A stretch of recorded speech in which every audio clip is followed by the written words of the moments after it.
Assalamualaikum warahmatullahi wabarakatuh. Innal hamdalillah nahmaduhu wa nasta'inuhu wa nastaghfiruh. Wa na'udzu billahi min syururi anfusina wa sayyiati a'malina. May yahdihillahu فلا مضل له ومن يضلل فلا هادي له أشهد أن لا إله إلا الله وحده لا شريك له وأشهد أن محمدا عبده ورسوله صلى الله عليه وعلى آله وصحبه ومن اتبعه أما بعد. Hadirin rahimani wa rahimakumullah, santri online melalui kanal YouTube @mamat_rahimat.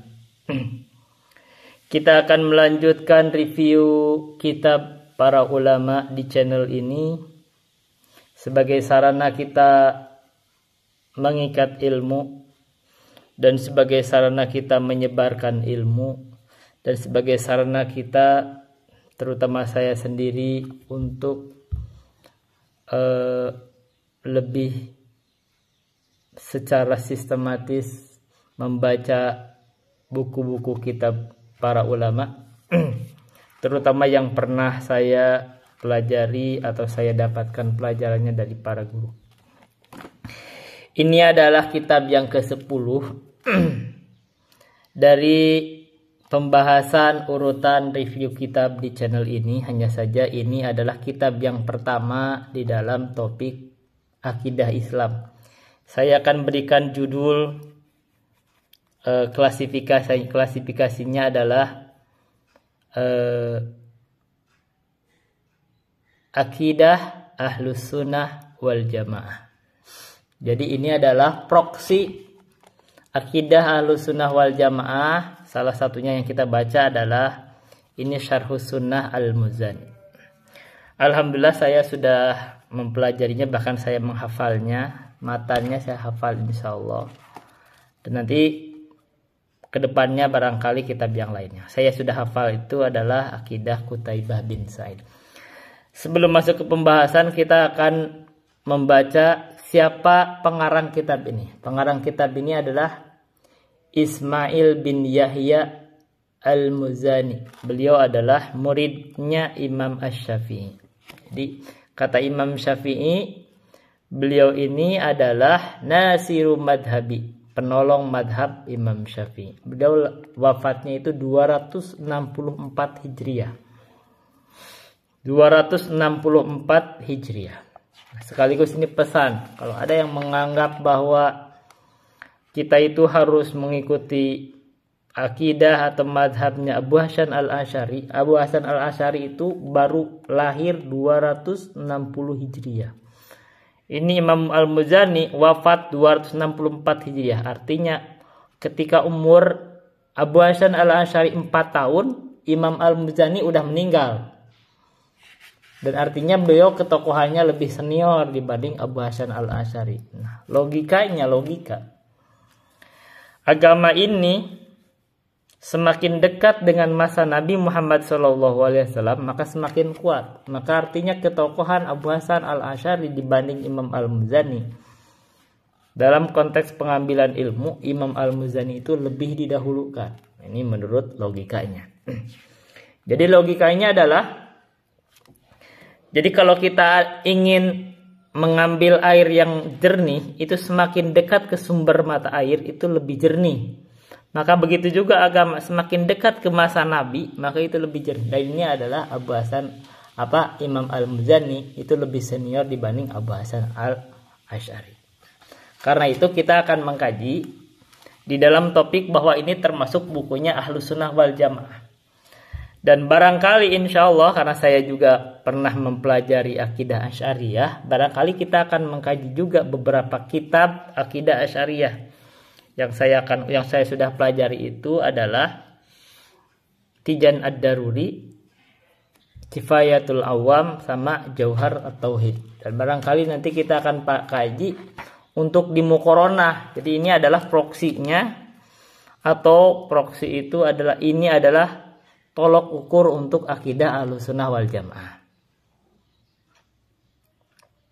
Ada beberapa kitab yang lain yang pernah saya kaji dari buku ini, buku akidah Ahlussunnah wal Jamaah itu, seperti Qutaibah bin Sa'id. Saya pernah mendengar pembahasan tentang akidahnya Imam Syafi'i, akidah Imam Malik, akidah Sufyan Ats-Tsauri, akidah Imam Bukhari, terus akidah Ushulus Sunnah Al-Humaidi, ada Al-Haiyah dan Ar-Ra'iyah.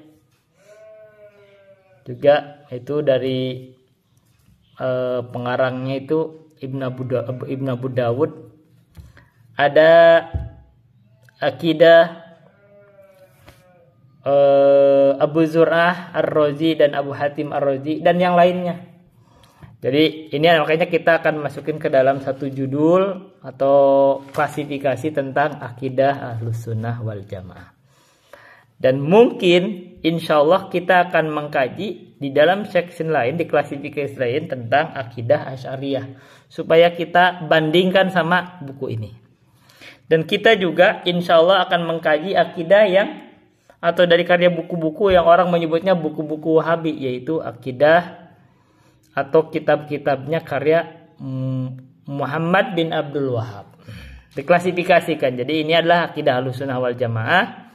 Itu akidah Asy'ariyah, itu buku-bukunya Muhammad bin Abdul Wahhab. Supaya kita bisa menilai siapa yang lebih dekat dengan akidah Ahlussunnah wal Jamaah. Dan akidah Ahlussunnah wal Jamaah ini proksinya. Yang kita juga harusnya, insya Allah kita juga akan singgung dalil-dalilnya dari Al-Quran dan As-Sunnah. Jadi artinya ini kita dibandingkan dengan Al-Quran dan Sunnah. Buku-buku yang lain seperti buku Asy'ariyah sama Muhammad bin Abdul Wahhab dibandingkan sama buku-buku ini, sehingga kita bisa menilai secara ilmiah. Baik. Jadi Muhammad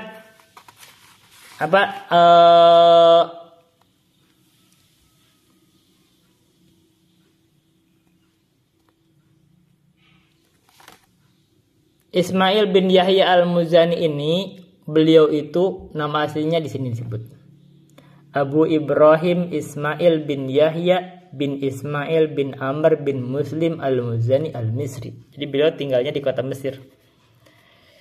Dan beliau lahir selama 89 tahun, lahirnya dari 175 Hijriah. Oke, baik. Dan ini saya mengambil buku ini buku adalah bukunya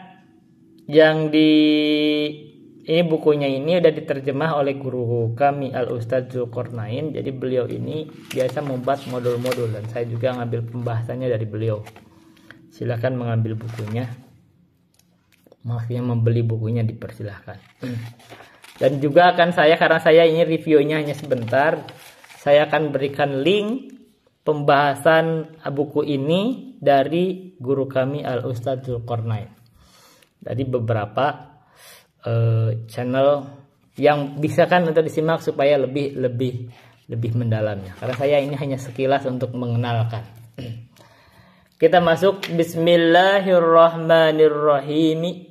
Asamanallahu wa iyyakum bittaqwa wa waffaqana wa iyyakum limuwafaqatil huda. Bismillahirrahmanirrahim. Saya tidak akan membahas bismillah. Tidak akan menafsirkan. Nah, ini pembahasan banyak tempat lain. Asamanallahu wa iyyakum bittaqwa. Jadi guru kami ini memberikan judul. Ini matan ini adalah dari Imam Al-Muzani dan guru kami ini Al-Ustadz Zulkarnain membuat terjemah plus pembahasan. Jadi silakan dibaca sendiri judulnya, terjemahannya dan pembahasannya. Saya hanya membaca matan plus saya terjemahkan dan sedikit-sedikit saya ulas. Asamanallahu wa iyyakum bittaqwa. Semoga Allah, dan saya menerjemahkannya ya bisa tidak terikat ke sini. Jadi saya menerjemahkan versi saya juga. Jadi untuk perbandingan. Asamanallahu wa iyyakum bittaqwa. Sekaligus ini penerapan dari pembacaan kitab.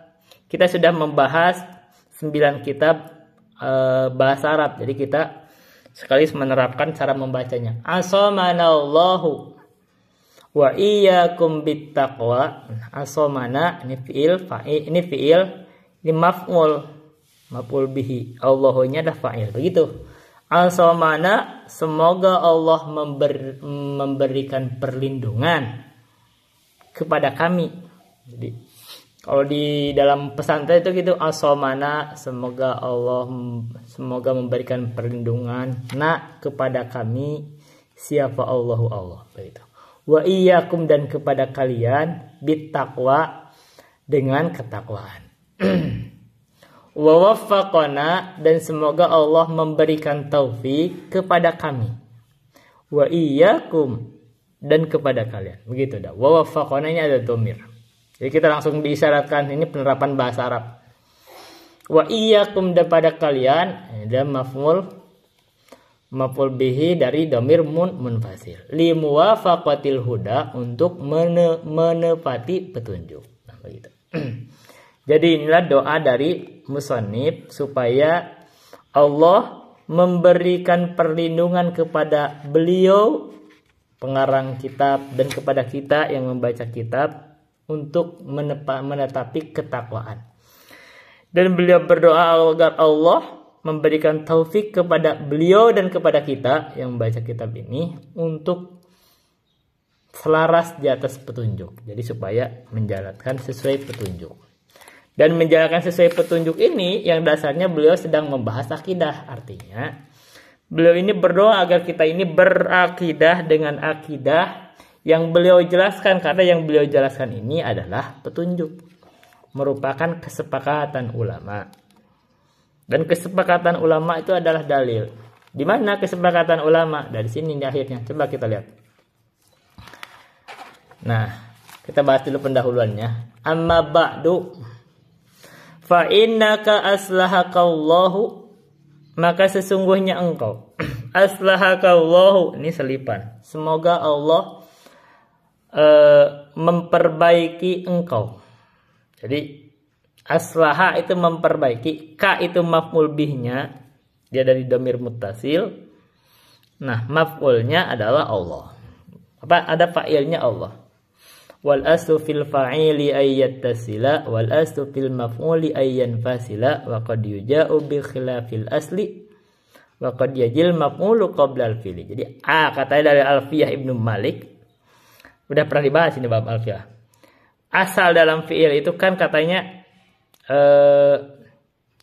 bersambung dengan fi'ilnya, tapi kadang-kadang menyelisihi asal. Jadi kadang-kadang maf'ulnya justru lebih dulu. Maka ini contohnya, aslahakallahu, semoga Allah memperbaiki kamu. Allahnya itu fa'ilnya diakhirkan malah. Oke, baik. Jadi kita sekaligus singgung kenapa bolak-balik ini sebagai tambahan bahwa saya baca ini tidak sekedar baca asal aja. Ini adalah penerapan dari ilmu yang sudah kita mengkajinya, yaitu ilmu bahasa Arab. Sa'altani, engkau telah meminta saya. Sa'altani, jadi domirnya adalah engkau. Sa'ala itu fi'il madinya, fi'il. Sa'altani, engkau telah meminta ni kepada saya. Maf'ulnya saya. Ini maf'ul dari muttasil. An udhihalaka, supaya saya. Ini berarti adalah maf'ul yang kedua. An udhiha, supaya saya menerangkan. Ini udhihanya dhamir anak-anak. Laka, untukmu atau kepadamu, minas sunnati, dari sunnah. Dari sunnah itu jadi engkau ini bertanya kepada saya atau meminta saya supaya menjelaskan akidah-akidah yang merupakan sunnah. Akidah yang datang dari Nabi, dari sahabat, kesepakatan. Ini apa? Sunnah itu jadi engkau ini asal penulisan ini adalah ada sebagian yang meminta kepada Imam Al-Muzani supaya saya menjelaskan, kata Imam Al-Muzani itu, akidah-akidah yang merupakan akidah Ahlussunnah wal Jamaah. Amron, perkara, atau perkara ini adalah akidah tusabbirun nafsaka, yang kamu akan mensabarkan dirimu. Jadi dengan perkara ini kamu bisa bersabar, jiwamu supaya bersabar, alat tamassuki bihi, supaya memegang teguh terhadap bihi ini, terhadap amron ini, terhadap akidah ini, terhadap perkara ini, wa tadra'u bihi anka syubahal aqawili. Dan supaya kamu itu bisa menolak anka dari kamu itu syubahal aqawili, syubhatna perkataan-perkataan, wa zaiga muhdatsatil dhalina. Dan zaiga itu penyimpangan dari muhdatsatil dhalina, bid'ahnya orang-orang yang sesat. Jadi kalau kamu sudah mempelajari ini, kamu bisa menolak syubhat yang perkataan itu dan penyimpangannya, bid'ahnya orang-orang sesat. Dalam akidah itu ada bid'ah. Jadi kalau kita sudah tahu ini, kita tahu bahwa ini bid'ah, kita tolak. Ini sunnah. Wa qad syarahtu laka minhajan mudihan muniron. Dan sungguh saya telah menjelaskan manhaj yang jelas, lagi terang. Ini manhaj. Ini jalan. Jalannya akidah Ahlussunnah wal Jamaah yang terang, jelas. Lam alu nafsi wa iyyaka fihi nushan. Saya tidak mempedulikan diri saya dan kamu fihi, di dalam ini, di dalamnya itu maksudnya di dalam menjelaskan ini itu nusan sebagai nasihat. Jadi Imam Al-Muzani dalam mengarang kitab ini menjelaskan tentang sunnah ini, Imam Al-Muzani tidak mempedulikan dirinya, tidak berbicara kepentingan pribadi, tidak berbicara tentang keselamatannya bahkan. Kenapa? Karena ini sebagai nushan, nasihat. Bada'tu fihi bihamdillahi, saya memulainya di dalam penulisan buku ini dengan memuji Allah, dirrusydi wat tasdidi. Allah itu yang memiliki rusyd, memiliki petunjuk, wat tasdid, dan memiliki, jika beliau kata peluruhan. Sadad itu, tasdid itu apa? Kelurusan. Baik. Jadi ini pendahuluan dari penulis. Jadi ini buku adalah ditulis karena ada yang meminta dijelaskan. Maka Imam Al-Muzani menjelaskannya sunnah ini supaya sunnah ini bisa kita bersabar, memegangnya bersabar, dan kita juga bisa menolak perkataan-perkataan yang syubhat dan bisa menolak penyelewengan dari pendapat-pendapatnya, bid'ah-bid'ahnya orang-orang sesat.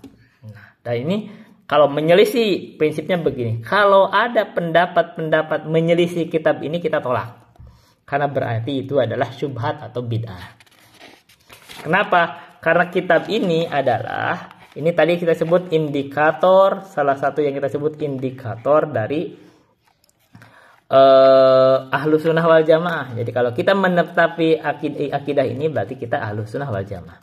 Kalau kita menyelisihinya berarti kita bukan Ahlussunnah wal Jamaah. Nah kita akan masuk ke belakang nih. Nah, hadihi katanya. Ini itu akan kita jelaskan, ini belum kita jelaskan, tapi kita masuk ke kesimpulan dulu. Hadihi, ini. Nah, ini kitab-kitab yang akan kita akidah yang akan kita jelaskan itu adalah maqalatun waf'alun, ucapan-ucapan dan perbuatan-perbuatan yang ijtama 'alaiha al-madunal awwaluna, yang disepakati oleh orang-orang yang terdahulu min a'immatil huda, dari para ulama. Jadi kesimpulan ini untuk mengukuhkan kita bahwa kitab ini adalah berisi ucapan-ucapan dan perbuatan-perbuatan yang itu adalah akidah, yang akidah ini disepakati oleh para ulama Islam yang berada di atas petunjuk. Begitu kesimpulannya. Wa bi taufiqillahi tasama bihat tabi'una qudwatan waridon. Dan dengan taufik Allah, berpegang teguhlah dengan akidah ini, maqalat dan afal ini, at-tabi'una, orang-orang yang mengikuti, termasuk kita ini, mudah-mudahan kita insya Allah berharap mengikutinya, qudwatan waridon, karena mengikuti sebagai teladan, karena mereka ini ulama ini teladan, waridon, dan karena ridho dengan ucapan-ucapan dan perbuatan yang ditulis ini, kita ridho dengan akidah tersebut. Wajanabut takallufa fima kufu. Mereka itu, orang yang mengikuti petunjuk ini, tidak bertakalluf, tidak membebani dengan sesuatu yang sudah dicukupkan, mengada-ngada, menjelaskan panjang lebar yang sudah dijelaskan, yang sudah berhenti di situ. Fasuddidu bi'aunillahi wa wufiku. Maka orang yang mengikuti kitab ini, maka mereka ini atau perkataan ini atau pendapat-pendapat ini, mereka itu lurus di jalan agama ini bi'aunillahi, dengan pertolongan Allah, wa wufiku, dan mereka itu mendapatkan wufik, taufik. Lam yarghabu anil ittiba'i fayuqassiru. Mereka itu tidak berpaling dari ittiba sehingga menjadi kurang. Jadi tidak berpaling dari ittiba, malah membuat-buat. Walam yujawizuhu tazayyudan fayatadu. Mereka juga tidak melampaui batas. Tazayyudan, pelampaui batasnya sehingga fayatadu, menjadi berlebihan. Jadi intinya begini. Akidah ini sudah dicukupkan. Para ulama menjelaskannya, kalau mereka menguranginya menjadi kurang, kalau menambahinya jadi berlebihan, dan itu tidak baik. Maka cukuplah mengambil ini, akidah-akidah ini cukup. Yang tidak jelaskan kita tidak perlu membahasnya, karena berarti ada hal-hal yang kita tidak tahu, terutama masalah tentang, nanti akan bicara tentang akidah tentang sifat Allah. Berarti yang sudah tidak dijelaskan itu jangan diperpanjang, karena kita tidak tahu, disitulah berhenti. Tapi kita tidak menjadi kurang, kita juga tidak menolak sifat, menjadi kurang. Berlebihan tidak boleh, kurang tidak boleh, cukup kita mengikuti apa yang sudah disepakati, begitu. Kalau kita mengikuti apa yang disepakati, kita berhenti di situ, berhenti ketika para ulama sudah berhenti, maka kita itu nanti akan fasuddidu bi'aunillahi wa wufiku. Maka kita akan lurus, tidak melampaui batas, tidak kurang. Fanahnu billahi wasikuna. Maka kami kepada Allah itu wasikuna, percaya, wa alaihim mutawakkiluna, dan kepadanya kami tawakal, wa ilaihi fittibai atharihim ragibuna. Kami ini berharap mengikuti asar-asar para ulama ini, mengikuti supaya mengikuti akidah ini. Jadi kata Imam Al-Muzani, kami ini berharap mengikuti akidah ini. Karena ini akidah ini bukan dari Imam Al-Muzani, beliau hanya menuliskan kesepakatan para ulama tentang akidah Ahlus Sunnah wal Jamaah. Maka kata Imam Al-Muzani, kami berharap mengikuti asar-asar mereka di dalam akidah ini. Nah, ini ada pembahasannya. Jadi ada pembahasannya. Nanti akan muncul, kita hanya akan masuk aja sini. Nah, kata Imam Al-Muzani, fahada syarhus sunnati. Inilah syarah sunnah, penjelasan as-sunnah. Katanya itu, taharraitu kasfaha wa wudahtuha. Saya menjelaskannya, menerangkannya dengan hati-hati, wa wudahtuha, dan menjelaskannya. Faman waffaqahu Allahu lil qiyami bima abantuhu. Siapa yang diberikan taufik oleh Allah dengan menjalankan apa yang diterangkan oleh Imam Al-Muzani itu, ma'unatihi lahu bil qiyami ala adai faraidihi, disertai dengan memohon pertolongan kepada Allah dengan menerangkan apa yang wajib. Nah, diserangkan. Jadi ini setelah akidah dijelaskan, nah beliau itu menutupnya dengan ini. Jadi ini akidah ini sudah dijelaskan. Nah, terus ada masalah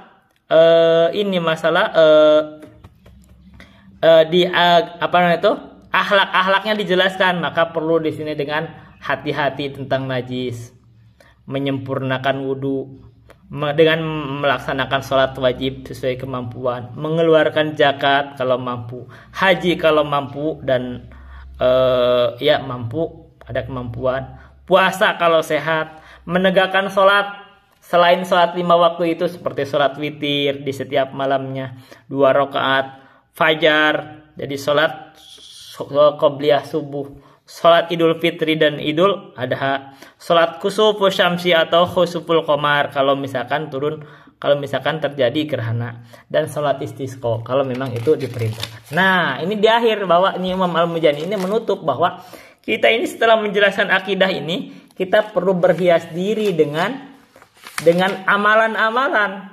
Kita tidak cukup sekedar keyakinan, kita beramal, menegakkan hal yang wajib seperti sholat, sholat wajibnya, sholat sunnahnya, mengeluarkan zakatnya, bersuci, haji, puasa, sholat sunat. Begitu yang pokoknya di sini disebut 5. Dan juga untuk dan juga berhias diri dengan menjauhi hal-hal yang diharamkan, wajtinabul maharimi, menjauhi hal yang diharamkan, menjauhi dari namimah, dusta, gibah, melampaui batas, dan tidak berbicara kepada Allah apa yang tidak diketahuinya. Nah, gitu.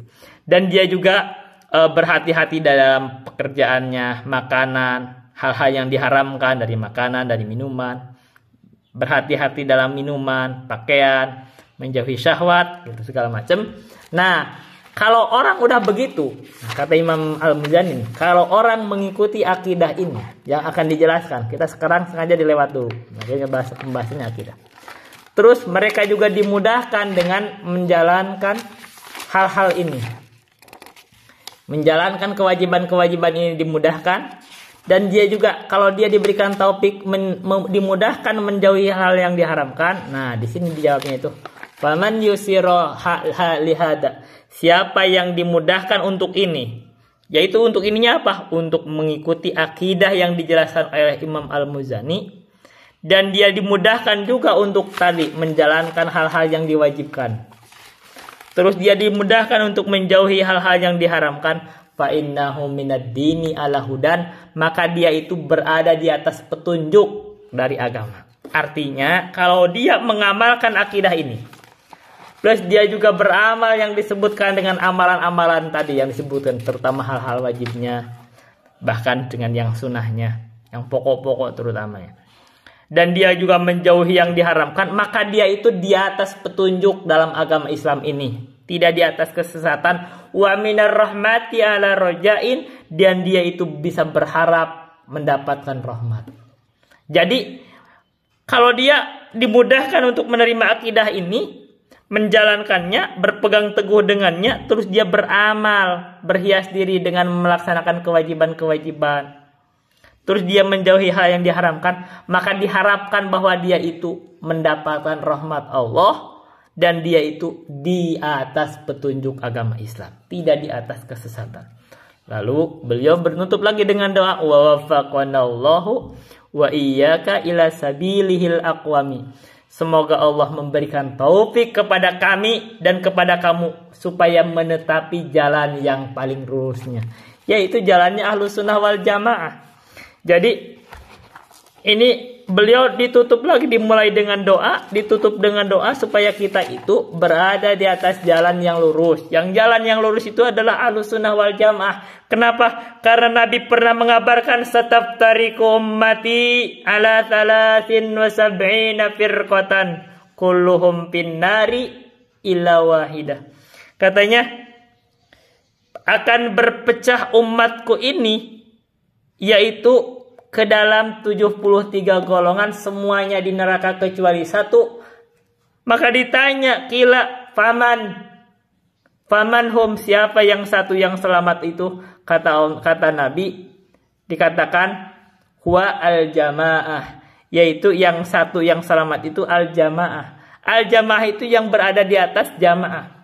Dan di dalam riwayat lain disebut wa ma ana alaihil yauma wa ashabi, yaitu orang yang agamanya persis dengan agama Nabi Muhammad dan agama para sahabatnya saat itu. Nah, inilah agama yang dijelaskan oleh Imam Al-Muzani, yang berada agama inilah yang dipegang oleh Nabi Muhammad dan para sahabatnya saat itu.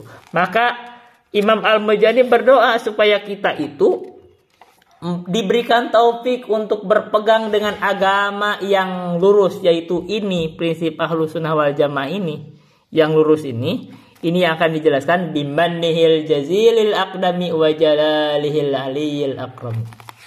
Begitu. Kita akan mundur.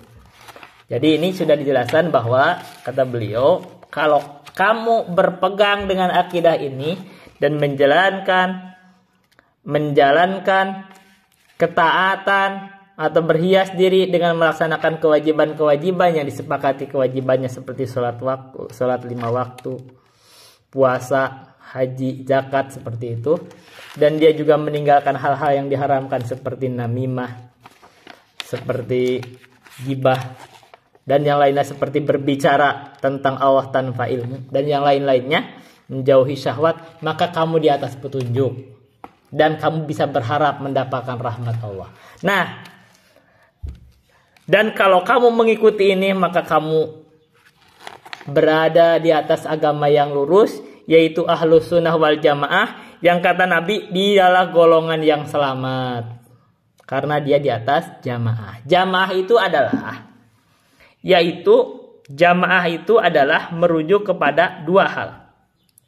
Yaitu jamaahnya Nabi itu adalah para sahabat.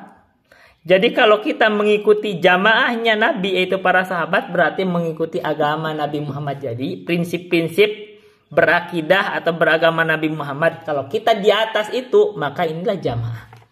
Tapi kalau kita memisahkan diri, maka kita bukan di atas jamaah. Dan inilah akidah ahlus sunnah wal jamaah. Kalau kita di atas akidah ini, maka kita ahlus sunnah wal jamaah.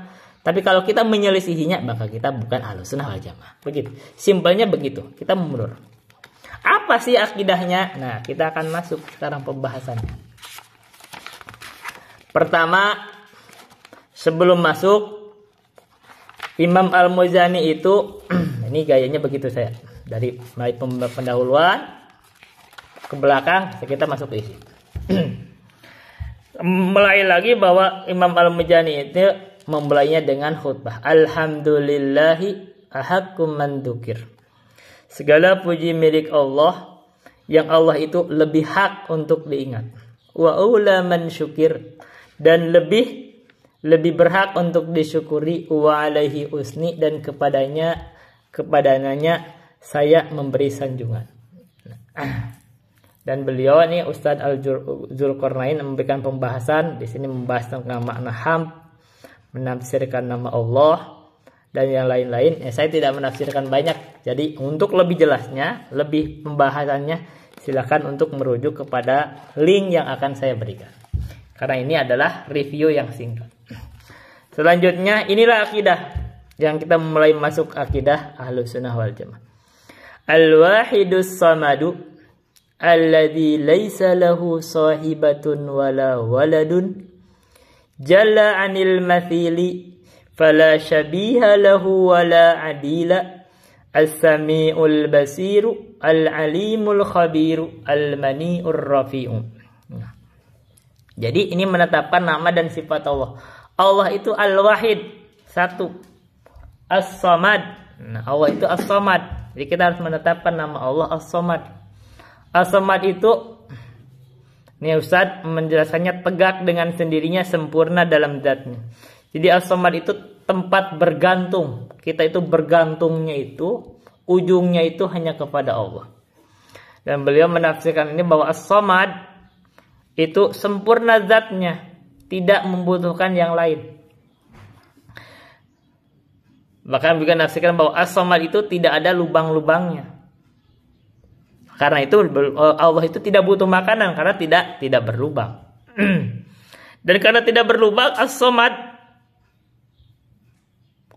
berarti Allah itu tidak melahirkan, tidak punya anak, tidak punya lubang-lubangnya. Nah, gitu selesai itu As-Samad. Makanya tafsiran Qul huwallahu ahad, Allahu samad, lam yalid wa lam yulad. Allah tidak beranak dan tidak dilahirkan. Alladzi laisa lahu sahibatun wala waladun. Ini menafsirkan As-Samad. Allah itu laisa lahu sahibatun, tidak memiliki istri, wala waladun, dan tidak punya anak. Nah, ini kita harus meyakini bahwa Allah itu tidak punya istri dan tidak punya anak. Maka ini bantahan terhadap kaum Nasrani, Kristiani yang meyakini bahwa Allah punya anak. Nabi Isa punya anak. Maryam mungkin istrinya, mungkin. Kita enggak. Tidak ada Tuhan ibu. Tidak ada Tuhan anak. Karena Allah tidak punya istri, tidak punya anak. Jalla anil mathili. Jalla, maha agung katanya. Anil mathili, dari permisalan. Dari kesamaan. Maksudnya begini. Maha agung dari pemisalan, Allah itu tidak ada yang semisal dengannya. Begitu. Karena Maha Agung, tidak ada yang semisal dengannya. Tidak boleh memisalkan Allah dengan yang lain. Laisa kamitslihi syai'un wa huwas samiul basir. Tidak ada yang semisal dengan Allah syai'un, sesuatu apapun. Maka ini kaidah dalam penetapan sifat. Tidak ada yang semisal. Pembahasan misal, saya ini pernah membahas di ceramah itu, penggunaan misal itu ada beberapa penggunaan. Contoh, di dalam pembahasan ilmu tajwid itu ada namanya idgham mutamathilain. Mutamathilain itu idgham. Ini kita harus tahu penggunaan misal. Misal itu dalam penggunaan ilmu tajwid itu adalah kalau ada huruf satu makhraj, satu sifat terus bertemu, maka itu adalah harus diidghamkan karena dia mutamathilain. Semisal. Nah, semisal itu berarti satu huruf itu adalah sama dalam sifatnya, sama dalam makhrajnya, itulah mutamathilain. Kalau begitu tidak ada huruf yang lain kecuali memang huruf itu. Contohnya, kalau ada qaf dengan qaf, nah qaf dan qaf itu namanya mutamathilain. Karena satu huruf, satu makhraj. Karena kalau ternyata, nah begitu, huruf dengan huruf itulah penggunaan misal. Jadi kesamaannya kalau berbicara misal, itu kesamaannya persis. Ini dalam secara bahasa Arab menggunakan ilmu tajwid. Satu, ini contohnya mutamathilain. Satu, sekarang penggunaan di dalam ilmu bahasa, ilmu hadis. Para ulama itu menggunakan mislihi itu. Kalau ada hadis mau diringkas, sama persis lafadznya, sama persis maknanya, maka disebut bimithlihi. Lafadznya persis sama. Jadi kalau ada hadis misalkan, innamal a'malu binniyat.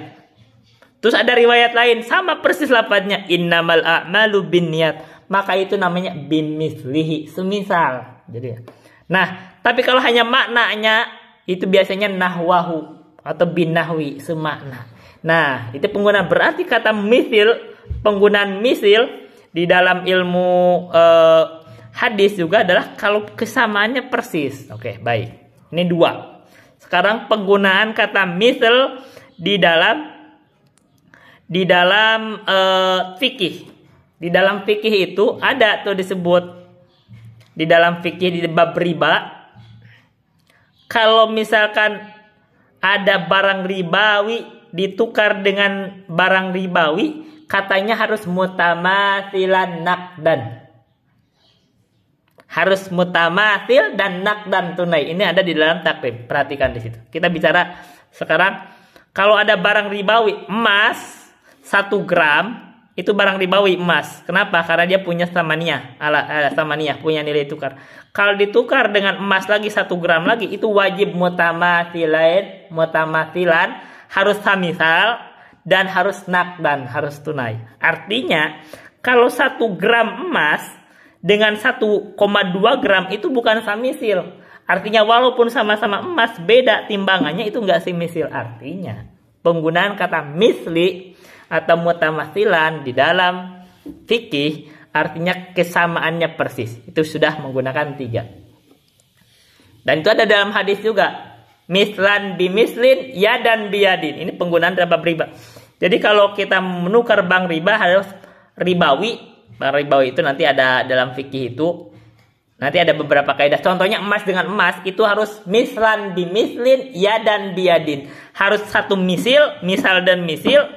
Dan dia harus ya dan biadin. Artinya kalau emas dengan emas itu timbangannya harus sama persis. Dan dia harus kontan. Nah, itu penggunaan udah menggunakan pertama dari ilmu tajwid. Kedua, penggunaan dari ilmu hadis. Kita udah menggunakan dari fikih. Kita menggunakan dari hadis. Yang kelima, dalam Al-Qur'an. Allah itu mengatakan begini sih, laisa kamitslihi syai'un wa huwas samiul basir. Laisa kamitslihi syai'un. Tidak ada yang semisil dengan Allah syai'un, sesuatu apapun. Wa huwas samiul basir, dan Allah itu as-sami al-basir. Perhatikan.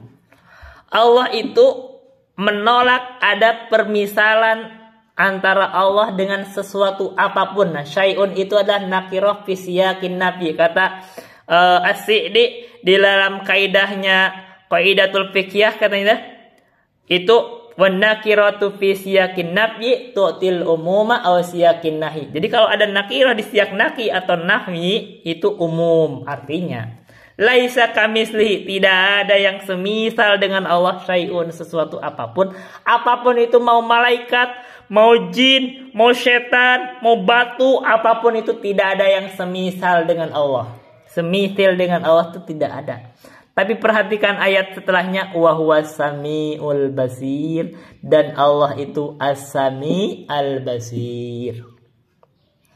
Allah itu ditetapkan as-sami al-basir, Maha mendengar, Maha melihat. Tapi perhatikan di dalam surah yang lain Allah berbicara tentang manusia. Inna khalaqnal insana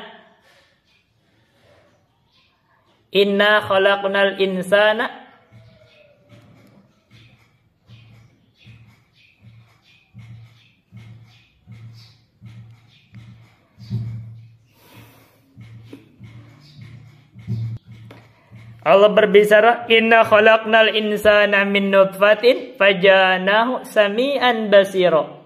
Sesungguhnya kami ini menciptakan manusia dari nutfah, maka kami jadikan manusia itu sami'an basira. Maka Allah mensifati manusia itu sami'an basira, mendengar dan melihat. Tidak bertentangan dengan Allah as-sami al-basir. Dan ini adalah kaidah penting di dalam bab pensifatan. Laisa kamislihi syai'un wa huwas samiul basir. Tidak bertentangan antara Allah itu laisa kamislihi syai'un, dan tidak bertentangan bahwa Allah itu memiliki sifat, dan sifat dan namanya itu as-sami al-basir. Itu bahkan Allah mensifati manusia as-sami al-basir. Kenapa? Karena tidak sama persis. Nah gitu gampang. Tidak sama persis antara as-sami al-basirna Allah, tidak sama persis dengan sami dan basirnya manusia. Tidak sama persis. Begitu tidak sama persis berarti tidak semisil. Selesai, gampang. Dan ini kaidah berlaku dalam semua sifat-sifat Allah. Yang ini banyak orang jatuh di sini. Jadi orang nanti akan berbicara, kalau Allah itu ditetapkan sifat yadun, ada tangan, maka manusia banyak menolak, oh kalau begitu semisil dong. Tidak. Kalau Allah ditetapkan punya tangan, manusia punya tangan, tidak semisil karena tangannya beda. Tidak sama antara tangan Allah sama tangan makhluk, berarti tidak semisil. Begitu persisnya tidak sama antara Allah mendengar dan melihatnya, tidak sama persis dengan mendengar dan melihatnya makhluk. Berarti ini kaidah harus dijaga.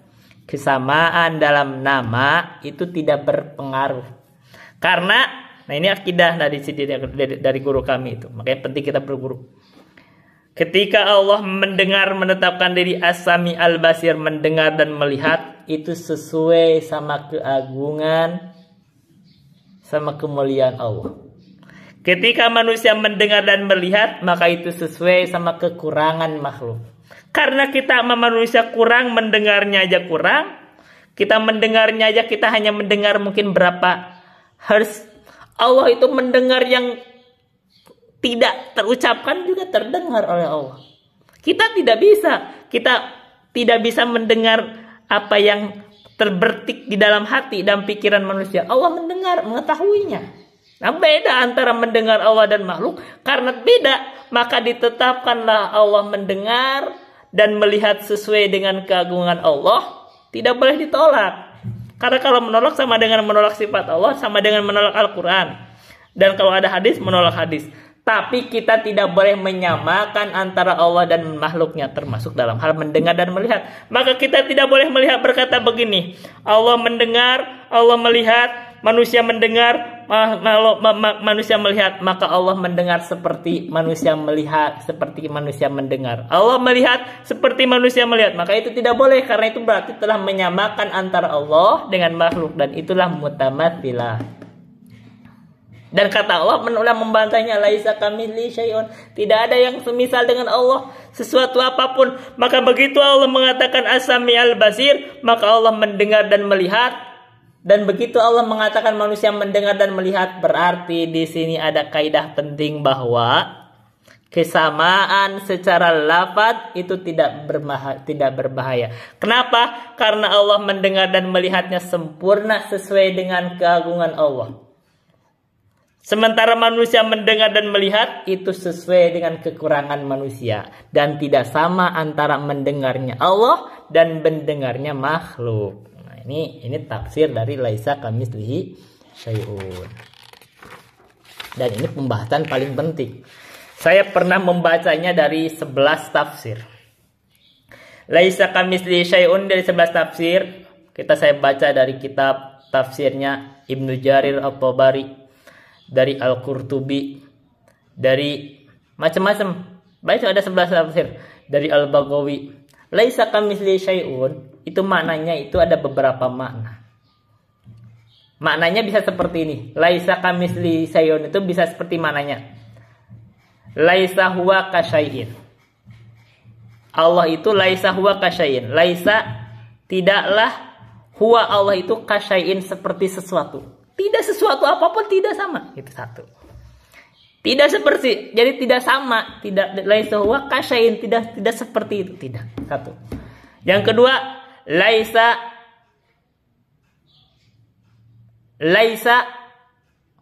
tadi satu, laisa huwa kasyai'in.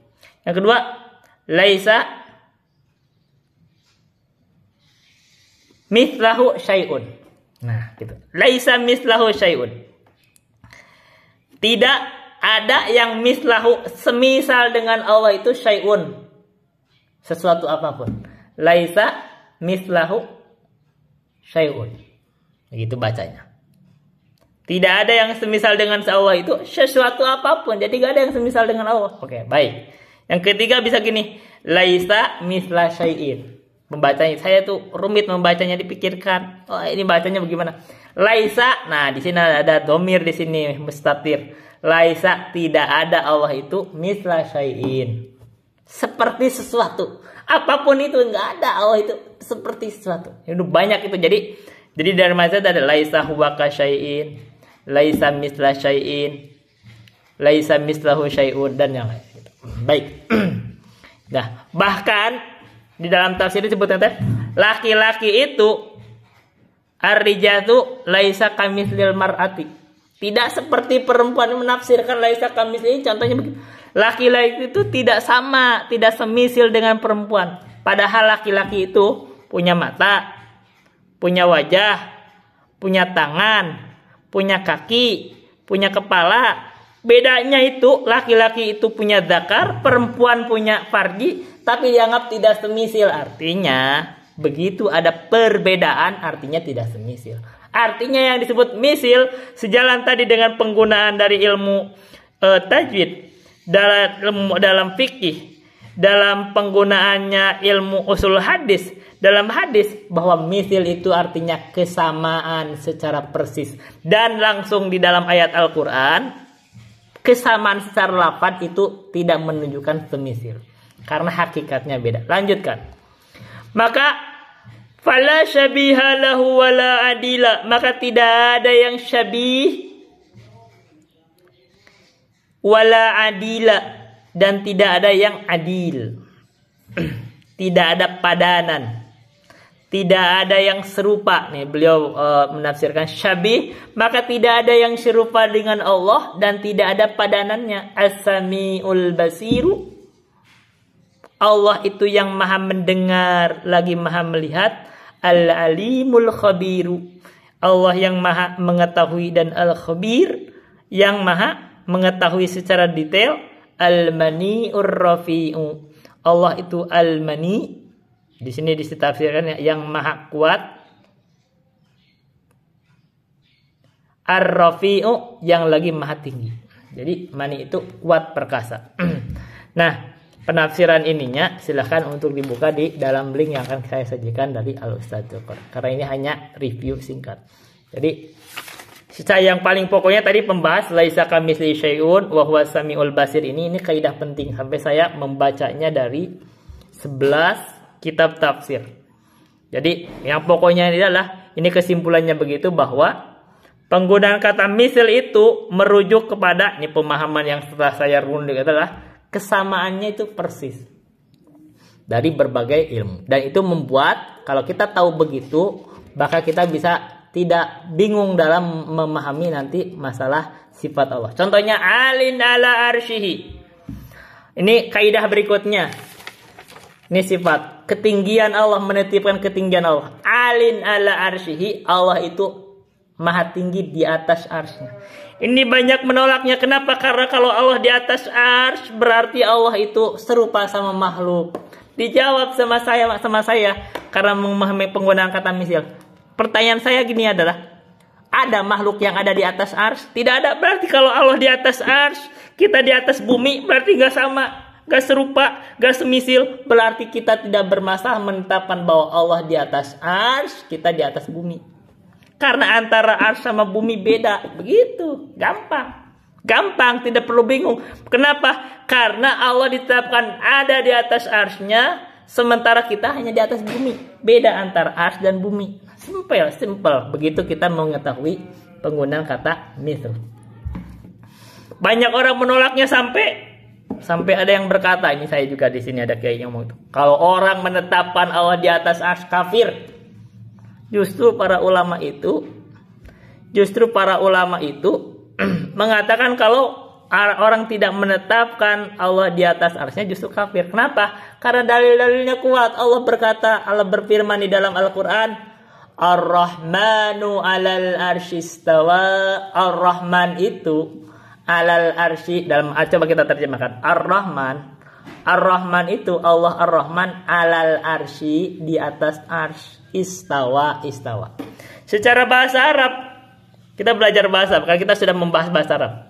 'Alal arsy itu artinya di atas arsy dan itu disebutkan di dalam Ibnu Malik. Kata Ibnu Malik,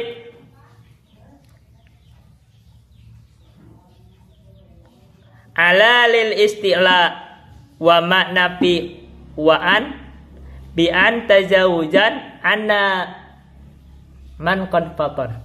Baik. Ala manana lil isti'la. Kata Syekh Al-Utsaimin, kata al-isti'la itu al-ulu. Dengan alal arsy saja itu maknanya sudah di atas arsy. Maka kalau orang menolak Allah di atas arsy-Nya, artinya dia menolak Al-Quran dan dia sudah dipahami dalam bahasa Arab. Alal arsy itu maknanya sudah di atas arsy. Berarti sudah menetapkan bahwa Ar-Rahman Allah itu di atas arsy. Dan ini ditetapkan kesepakatan ulama, kata Imam Al-Muzani, alin ala arsyihi, Allah itu di atas arsy-Nya. Istawa itu, dan ini dijelaskan oleh guru kami juga dan ada di dalam tafsir Al-Baghawi. Istawa itu maknanya ada 4. Dan makna dari yang 4 itu, satu adalah irtafa'a, yang kedua sa'ud, yang ketiga ulu. 3 makna ini menunjukkan ulu, ketinggian. Jadi Ar-Rahmanu 'alal arsy istawa, Allah itu di atas arsy-Nya, sudah menunjukkan ketinggian Allah di atas arsy. Istawa itu bisa disebut memperkuat mana tadi. Jadi mentaukid bahwa istawa di atas arsy. Di atas arsy istawa sendiri maknanya dari 3 itu. 3 dari 4 karena sa'ud, irtafa'a, ulu sama istiqrar. 3 dari 4 itu menunjukkan ketinggian Allah. Nah, para ulama justru menetapkan di sini kesepakatan bahwa Allah itu di atas arsy-Nya. Dalilnya banyak sampai nyebut ada 2000 dalil. Amintum man fis samai, apakah kamu merasa aman terhadap zat yang ada di atas langit? Arsy itu di atas langit. Sampai ada yang mengatakan di dalam Sahih Muslim, ainallahu, di mana Allah, fis sama. Kata jariyah itu fis sama, di atas langit. Fi'nya di atas langit. Dan ada yang mengatakan katanya ilaihi yas'adul kalimu wal amalu salihu yarfa'u. Kepada Allah itu yas'adul kalimu at-thayyibu. Kalimat atau ucapan yang baik itu naik. Kalau naik itu ke atas. Wal amalus salihu yarfa'u. Amal yang soleh itu diangkat. Diangkat itu ke atas. Dan banyak dalil-dalil kita balak ketika sujud aja kita nyebutnya subhana rabbiyal a'la. Maha suci Allah, Rabb abdi, Rabb saya al-a'la yang maha tinggi. Berarti menetapkan sifat ketinggian Allah. Dan di dalam doa Nabi mengajarkan kepada kita doanya itu doa yang panjang. Tapi Allahumma antal awal laisa qablaka syai. Engkau yang awal, tidak ada sebelum engkau sesuatu apapun. Wa antal akhir, engkau itu al-akhir. Laisa ba'daka syai, tidak ada yang setelah engkau itu sesuatu apapun. Wa antal dhahir, engkau itu al-dhahir. Laisa fawqaka syai, engkau itu al-dhahir, tidak ada yang ada di atas engkau. Nah, berarti al-dhahir maknanya tidak ada yang ada di atas Allah. Maka Allah datnya itu maha tinggi, tidak ada yang lebih tinggi dari Allah secara datnya. Kita bicaranya datnya dulu. Wa antal batin laisa dunaka syai'un. Makanya kata Imam Al-Mujadi fi majdihi bidatihi. Allah di atas arsy-Nya itu sesuai dengan keagungan Allah dengan datnya. Berarti dat Allah di atas arsy-Nya.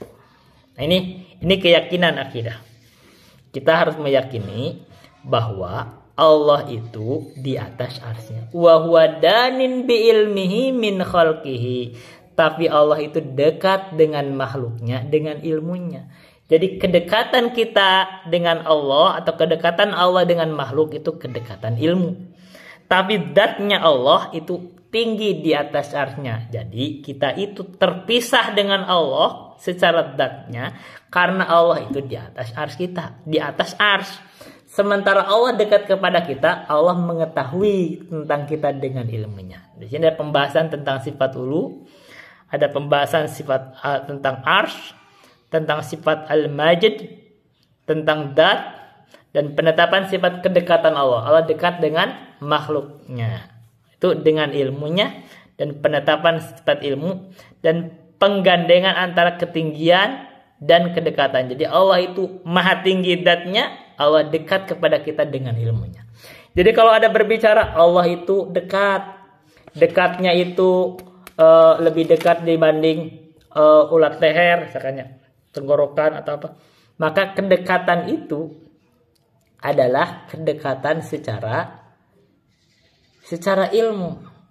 Atau ditafsirnya malaikat itu dekat sama kita. Tapi kalau secara datnya Allah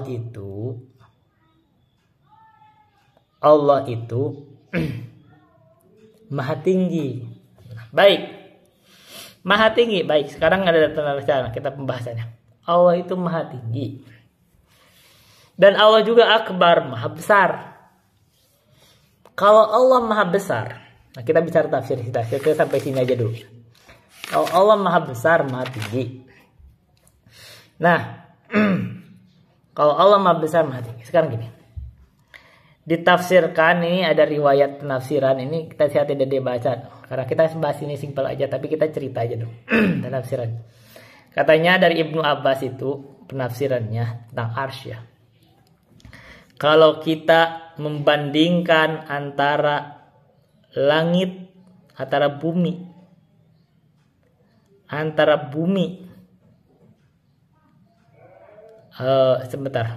langit.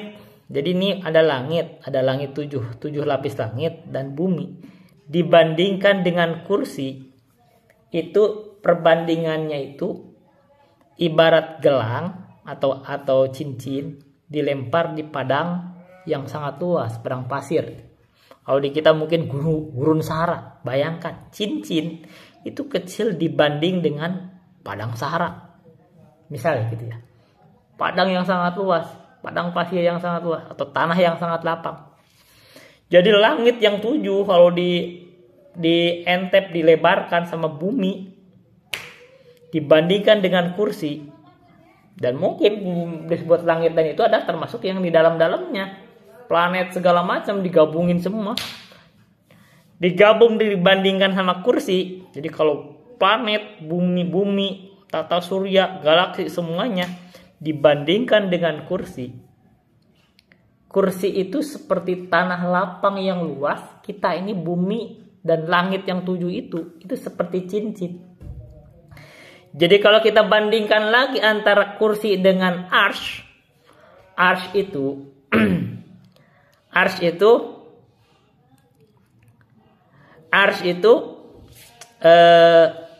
seperti tanah lapang tadi yang luas gurun, dan kursinya itu ya seperti cincin tadi. Berarti arsy itu besar banget, dan Allah apa? Akbar.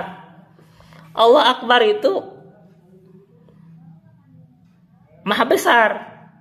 Dan mungkin maha besar itu juga secara dimaksud mana pemahaman secara zatnya, karena itu tidak diberikan kaidah. Maha besar secara apa? Oh, maha besar dalam segala hal. Allah maha besar. Dan secara zatnya Allah maha besar. Bisa seperti itu pemahaman. Nah sekarang begini. Jadi kalau orang-orang berbicara begini, kita banyak orang menjadi bingung ketika membahas dengan ayat Fainama tuwallu fathamma wajhullah. Ini karena orang itu membanding-bandingkan dengan ayat yang mengandung kemungkinan. Terus kemana saja kamu menghadap, maka kamu menghadap ke wajah Allah. Terus gimana? Allah di atas langit. Kalau kamu menghadap, ya kita tidak perlu bingung. Tadi Allah maha besar. Nah sekarang kita pakai pembandingannya. Kalau saya sih merasa mudah begitu kita mengetahui tentang ada di dalam YouTube itu pelajaran tentang alam semesta. Nah begini, kita bicara diskusi dengan dari YouTube ini pelajaran alam semesta. Jadi begini. Ini bumi kita ini di dalam bumi titik kecil. Ini titik yang sangat kecil sekali bumi. Ini bumi ini ada di dalam tata surya kita. Jadi di dalam ada tata surya. Kita ada bumi, ada planet, ada apa? Merkurius, Venus, Mars, gitu kan, bumi, segala macam, 9 gitu.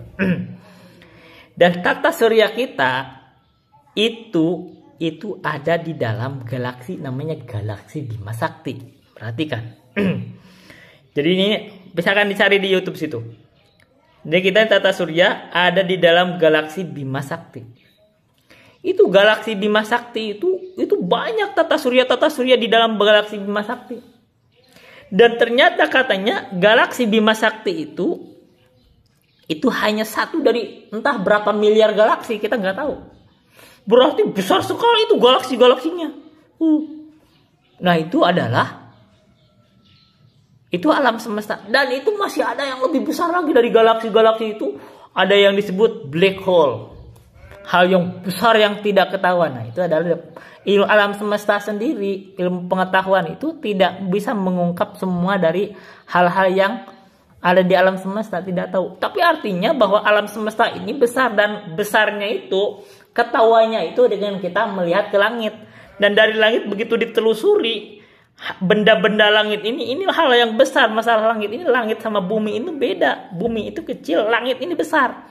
Nah, di dalam ketika kita merujuk ke langit ini, bumi ini ternyata ini hanya titik kecil dibandingkan di dalam tata surya kita dan galaksi, dan masih banyak galaksi-galaksi lain. Artinya sejalan dengan tafsir dari Ibnu Abbas, dibandingkan antara langit dan bumi dengan kursi itu seperti cincin dengan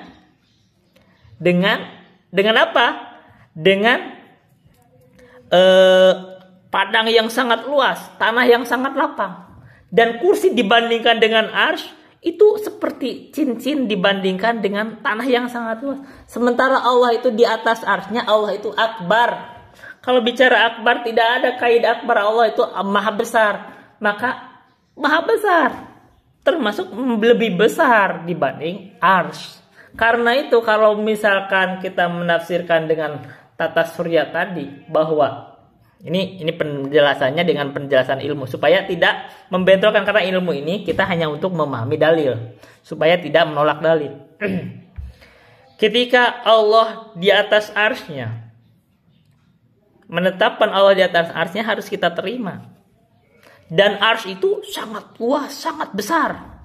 Kata arsy itu disifatkan tuh, la ilaha illallahul azimul halim, la ilaha illallahur rabbul arsyil azim. Yani arsy itu disifati azim besar. La ilaha illallahu Rabbul la ilaha illallahul azimul halim, la ilaha illallah rabbul arsyil azim, la ilaha illallah rabbus samawati rabbul arsyil karim. Disifati karim. Arsy itu disifati dengan azim. Maha besar. Allah itu lebih besar dari arsy. Nah, sekarang kalau Allah lebih besar, Allah di atas arsy-nya, dan orang berargumen bahwa kemana saja painama tuwalu fasamma wajhullah, maka tidak bertentangan antara Allah Maha Besar, Allah kemana saja kita menghadap wajah Allah, karena Allah Maha Besar. Jadi tidak bertentangan, dan bukan berarti Allah ada di mana-mana. Masalahnya bukan di mana-mananya, masalahnya kemana saja kita menghadap yang ada di dalam Al-Quran, painama tuwalu fasamma wajhullah, ya kita terima, kan itu ayat Al-Quran. Jadi kita terima darinya. Kemana saja kita menghadap wajah Allah. Kita terima. Kenapa? Gak perlu ditanya kenapa. Karena memang, nah sekarang dengan ilmu pengetahuan, arsy sendiri itu sudah sangat besar. Dan Allah itu lebih besar. Akbar. Nah berarti tidak bertentangan. Kemana kita menghadap wajah Allah. Kemana saja kita menghadap wajah Allah. Tapi Allah itu maha besar di atas arsy-nya. Apakah Allah butuh dengan arsy? Ini pertanyaan kan begitu. Oh, berarti Allah bertempat. Enggak. Kita tidak berbicara Allah bertempat. Kita tidak membicarakan tempat-tempat. Berarti Allah butuh arsy. Enggak, tidak ada bicara butuh-butuhan. Ini masalahnya. Ini masalah. Jadi orang berargumen, dia justru menolak untuk menetapkan Allah di atas arsy itu. Karena katanya ingin mensucikan Allah dari musyabihah dengan makhluk. Berarti kalau Allah di atas arsy, berarti Allah butuh makhluk. Loh, jawabannya dijawab sama saya. Allah menciptakan manusia juga tidak butuh dengan manusia. Allah menciptakan bumi gak butuh dengan bumi. Allah menciptakan malaikat gak butuh dengan malaikat. Tidak butuh. Ini hikmah Allah. Allah berkehendak berbuat apapun sebagai kehendaknya, maka Allah menciptakan arsy. Dan diciptakanlah arsy itu makhluk yang paling besar. Dan itu kehendaknya Allah. Sekarang begini. Ketika, ini hikmah yang kita coba pahami. Ketika Allah itu menciptakan arsy, dan arsy itu adalah makhluk yang paling besar. Arsy itu makhluk paling besar. Disifati dengan sifat adim, Allah itu lebih besar. Dan Allah itu di atas arsy. Ini kan kita bisa ngambil pelajaran bahwa kita ini makhluk yang kecil. Bagaimana kita bisa merasa besar? Bagaimana kita bisa bertakabur kepada Allah, yang Allah aja makhluk yang paling besarnya arsy, Allah itu di atasnya, Allah itu lebih besar. Bagaimana kita merasa takabur? Bagaimana kita mau menolak Allah? Bagaimana kita mau ingkar terhadap Allah? Bagaimana kita mau maksiat kepada Allah? Harusnya kan begitu. Karena kita itu makhluk yang kecil. Kan begitu harusnya yang kita pahami dari keimanan tuh. Arsy itu yang besar. Dengan keagungannya. Arsy itu disifati dengan azim. Allah itu lebih besar. Dan Allah itu di atasnya. Bagaimana kita merasa lebih tinggi dari Allah? Kalau kita ada suatu hukum, misalkan, ada hukum bertentangan dengan hukum Allah, kita mengambil hukum selain hukum Allah. Karena merasa dia lebih tinggi.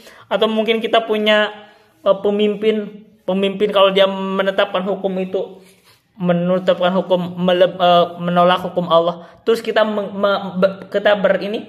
mentaati mereka dalam kemaksiatan kepada Allah, kita tidak sadar bahwa Allah itu lebih besar atau lebih tinggi, sampai makhluk yang paling besarnya sendiri arsy, Allah itu lebih tinggi, Allah itu di atasnya. Begitu, itu harusnya yang harus kita pahami, bahwa arsy itu adalah makhluk yang terbesar. Dan arsy itu adalah, ini ada berselisih, kita bahas tentang arsy sedikit. Berselisih pendapat apakah kolam makhluk yang paling pertama diciptakan. Jadi ini bicara ini saya dapat nadom dari guru kami, katanya thamaniyatun hukmul baqa'i ya ummuha.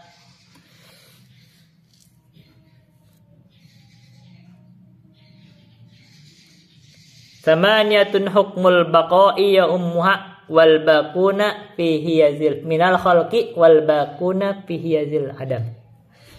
Jadi ada 8 makhluk yang diciptakan kekekalan katanya oleh Allah, karena Allah berkehendak menjadikan makhluk itu kekal. Sementara sisanya selain dari 8 makhluk itu, wal bakuna fihiyazil adam minal khalqi wal bakuna fihiyazil adam. Jadi yang selain dari yang 8 makhluk itu akan hancur, akan binasa. Apa yang 8 teh? Hiyal arsyu wal kursiyu narun wa jannatun. 1 ars, 2 kursi, 3 neraka, 4 surga. Wa ajabun wa arwahun kadallahu wal qalam. Yang berikutnya adalah ajab. Ajab itu tulang ekor manusia. Terus arwah, ruh, dan begitu juga lauhul mahfud sama al-qalam. Nah, jadi pertama adalah kursi, ars, kursi, neraka, surga, tulang ekor manusia, arwah atau ruh, terus lauhul mahfud dan qalam. 8 makhluk ini diciptakan oleh Allah untuk kekal. Diciptakan untuk kekal, tidak akan binasa. Kenapa? Allah berkehendak. Bukan berarti kan yang hanya yang sifat bako misalkan hanya Allah terus berarti mumathilah, menyerupai dengan Allah dalam kekekalannya. Bukan begitu. Allah kekal, tidak akan binasa. Makhluk Allah takdirkan untuk kekal yang 8 ini. Ini katanya dari kata guru kami itu dari As-Suyuti. Yang 8 makhluk ini Allah yang menghendakinya kekal. Nggak perlu ditanya bagaimana. Kenapa? Karena Allah memiliki hikmah di situ. Nah, sama sekarang Allah menciptakan arsy, Allah di atas arsy-nya. Jangan ditanya Allah butuh arsy. Allah nggak butuh arsy. Oh, enggak, itu maksudnya adalah Allah menguasai arsy. Siapa yang bilang Allah tidak menguasai arsy? Allah menguasai ars, Allah menguasai makhluk. Itu tidak bicara, kita tidak mentakwil begitu. Hal itu perdebatan biar berargumen yang seakan-akan aman, tapi ada masalah bahwa Ar-Rahmanu 'alal arsy istawa. Istawa itu ada maknanya. Karena kalau bicara menguasai, nah ini kita bicara Ar-Rahmanu 'alal arsy. Ini menguasai ini tinjauan para ulama itu artinya maknanya sama dengan istaula. Istaula. Berarti dari kata istawa. Istawa itu ada hamzah, ada sin, ada ta, ada waw, ada alif nih. Ada alif di situ. Alif yang bentuknya ya. Kalau istaula berarti hamzah, sin, ta, waw. Nah, ditambah dengan lam antara waw dan alifnya, berarti ada penambahan huruf. Dan penambahan 1 huruf saja di dalam Al-Quran, ini kan Al-Quran, itu masalah besar. Masalah besar itu menambah 1 huruf yang membuat apalagi juga mengubah makna karena tidak ridho dengan makna yang ada dalam kalimat aslinya. Itu masalah besar, itu kekafiran sebenarnya. Dan wajar kalau para ulama menganggap kalau orang mengingkari Allah di atas ars itu dikafirkan, wajar. Bersamaan dengan itu ada kiai di sini yang mengatakan orang yang menetapkan Allah di atas arsy-nya kafir katanya. Itu ada, ini perselisihan dan akan Allah hukumin. Tapi saya tetap menyampaikannya, saya tidak peduli, saya sampaikan aja. Dan ini ada bentuk bahwa ketika ini bentuk jihad saya untuk menyampaikan. Sekarang gini, ketika Bani Israel itu diminta oleh Allah itu begini katanya. Wa qulu hittatun. Nah, ketika Bani Israel itu diminta oleh Allah datang masuk kepada Baitul Maqdis dan diminta berkata kepada hittatun. Di dalam tafsir itu ada dalam tafsir ini tafsir Jalalain itu. Bani Israel itu menyebutnya hintatun ditambah dengan nun. Hittatun. Hittatun ada ha, to dan ta marbutah. Nah, kata Bani Israel menyebutnya hintatun ditambah dengan nun. Dan itu Allah murka itu. Fabaddalal ladzina dzalamu qaulan ghairal ladzi qila lahum. Jadi mereka itu mengganti ucapan yang tidak diucapkan pada mereka, tidak diajarkan. Nah, itu adalah bentuk kekafiran dan Allah murka sekali. Kenapa? Menambah satu huruf, maknanya jauh dari hittatun itu artinya antuhitto dunubana. Maksudnya begitu, hittatun itu sama dengan berdoa supaya saya diampuni dari dosa ya Allah. Karena mereka itu sebelum mau masuk ke Baitul Maqdis itu melakukan dosa besar. Mereka itu menjadikan ada sesembahan selain Allah, yaitu apa? Dibuatlah patung sapi. Dan menganggap inilah Tuhannya Nabi Musa. Kan itu adalah bentuk kekafiran, bentuk kesyirikan, dan itu dosa besar. Dan Bani Israel pernah menyaksikan nikmat-nikmat Allah. Nah, maka diperintahkanlah oleh Allah ketika mau masuk Baitul Maqdis, ucapkanlah hittatun. Bagaimana Bani Israel berkata? Hintatun. Hintatun itu katanya gandum. Lah, dari permintaan supaya Bani Israel itu mengucapkan satu lafaz hittatun supaya Allah mengampuni dosa-dosa mereka, mereka berbicara tentang gandum. Walaupun mengubah dengan nambah satu huruf. Sama di sini. Ketika Allah berkata di dalam Al-Quran, berfirman di dalam Al-Quran, Ar-Rahmanu 'alal arsyistawa, ada istawa, menetapkan istawa Allah. Dan makna istawa itu dalam tadi disebut maknanya itu dari tiga lafadznya, dari tiga makna itu menunjukkan ketinggian. Ada sa'ud, ada irtifa, ada ulu. Jadi irtifa itu naik, ulu itu di atas, sa'ud itu yang paling puncak. Itu mana ketinggian. Begitu diganti maknanya, ditambah dengan menambah huruf. Jadi istaula, menguasai, itu sama dengan mengubah Al-Quran, sama dengan mengubah kalimat dari Al-Quran. Dan itu kebiasaannya Yahudi. Kalau kita apa bedanya antara Yahudi sama orang yang mentakwil makna istawa dengan istaula karena hakikatnya menambah huruf. Begitu. Baik. Kita lanjutkan ya. Ini tak berarti yang pokoknya kita sebut di sini bahwa akidah yang paling pokoknya di sini bahwa yang akan kita garis bawahi, Allah itu di atas arsy-Nya. Itu penetapan ketinggian. Tapi Allah dekat dengan makhluknya dengan ilmunya. Kita fokusnya adalah penetapan Allah ketinggiannya di atas arsy-Nya. Itu satu aja dulu. Yang kedua adalah tentang keimanan terhadap takdir.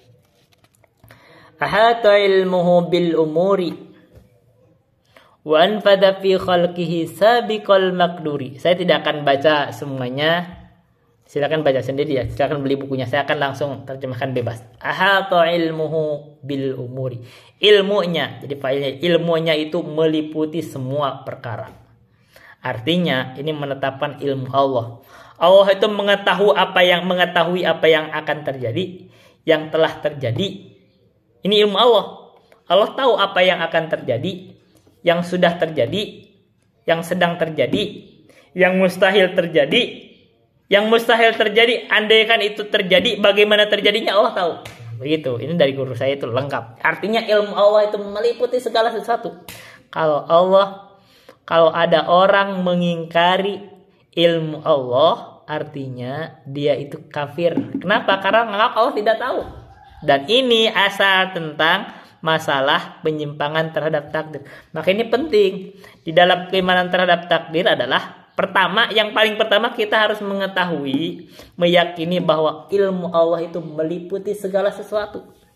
Artinya Allah tahu tentang takdir kita. Allah sudah tahu takdir kita. Apa yang akan terjadi Allah tahu. Begitu. Jangan berbicara kayak di dalam penyimpangan tadi katanya Allah tidak tahu, katanya ini al-umuru unufun, ini perkara baru, Allah sebelumnya tidak tahu. Nah itu kalau Allah tidak tahu berarti dia mengingkari ilmu Allah. Nah jadi dalam takdir ini yang pertama kita harus mengetahui, mengimani bahwa Allah itu mengetahui segala sesuatu dalam hal apapun itu ya, hal penakdiran kita itu tahu. Jadi Allah tahu. Yang kedua, wa anfadha fi khalqihi sabiqal maqduri. Ini dalam baca ininya dulu aja. Dan Allah itu anfadha fi khalqihi sabiqal maqduri. Allah